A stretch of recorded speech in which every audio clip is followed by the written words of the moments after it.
Hi guys, sa videong ito, ituturo ko sa inyo ang updated way kung paano magbayad ng PLDT bills gamit ang GCash.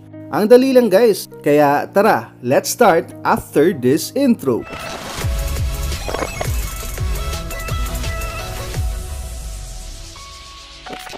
First, buksan ang iyong GCash app at siguraduhin na may sapat kang balance para sa iyong babayaran. Next, sa GCash dashboard, itap ang Bills.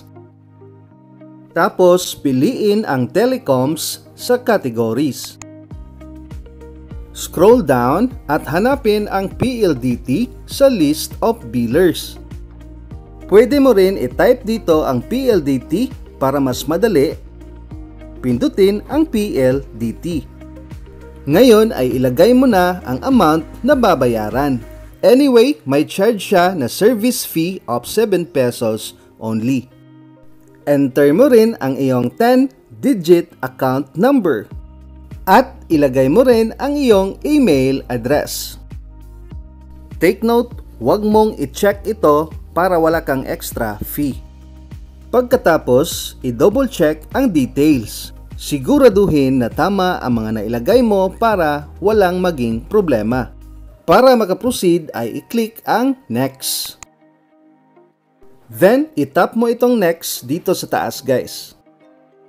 Kung okay na lahat, pindutin mo na ang Confirm. After that ay makaka-receive ka ng confirmation mula sa GCash na successful ang iyong payment. Makikita mo rin ang payment receipt sa iyong email address. So, ganyan lang kadali guys ang pag-pay ng PLDT bills using GCash. If you learned from this video, don't forget to hit like and subscribe now. If you want to learn more about GCash, ay itap lamang ang mga video na nasa screen. Alright, thanks for watching. God bless and always remember, live, learn, inspire, value, and enjoy life.